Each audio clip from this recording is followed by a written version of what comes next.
如果按照发售价来说，这应该是大疆有史以来推出过最为便宜的相机稳定器，1999元 IS3 mini， 这就是它。那这个视频注定也不会很长，因为它就是一个稳定器，它也不是旗舰，真的没有太多可以讲的。那在这个位置上 ，IS3 mini 需要做好的事情本质上非常简单，你别给我整图传、跟焦那些花里胡哨的，你只需要又轻又稳，这就行了。那在用了好几个礼拜之后，我会说 IS3 mini 在这一点上，它确实做到了，这也是我觉得大多数朋友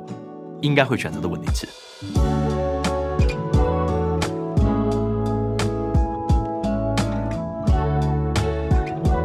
因为价格已经摆在这了，我没指望大疆能够随机附赠太多的东西。那事实上确实也就是这样，开箱之后，稳定器、快装板、2条线、三脚架、一套螺丝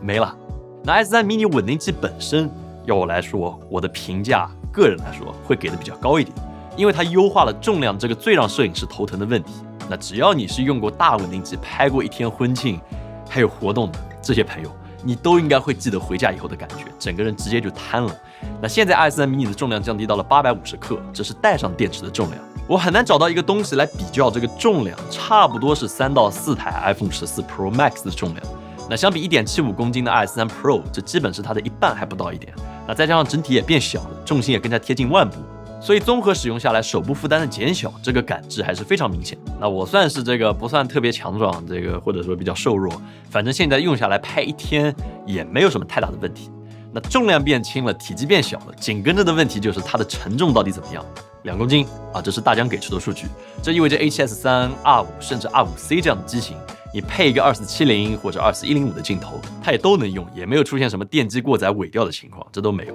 那我的朋友松鼠更是艺高人胆大，直接把这个 Red 科莫多给装上去用了。那虽然说有时候会抽风，也会打轴，但是居然也能够磕磕绊绊的用，还是能拍到一些像这样的比较不错的素材的。所以这样下来，你也应该会对 IS3 mini 的承重有了一个基本的认知。总的来说，只要是微单，而不是像尼康 Z9 这样的巨单，那基本都能用。那也是为了减重，所以 IS3 mini 现在是不支持外接跟焦器的。那这也意味着你必须要完全依靠机身的自动对焦系统，所以呢，相机最好有一个好的自动对焦。那电池现在也是不可更换的，大疆官方说它的续航时间是10小时，但是这是在完全停止放着的情况下，他们测出来的，不算特别符合使用场景。那因为稳定器的续航和承载的东西有特别大的关系，所以我只能说，以我们公司目前的拍摄强度来看，IS3 mini 目前测下来只能够勉勉强强拍一天。你要充满这块电池，大概需要2.5小时的时间，通过 USB-C 线，那不算快，但也可以接受吧，只能这么说。那对我来说有点遗憾的是，这次 IS3 和 IS3 Pro 所具备的自动轴锁，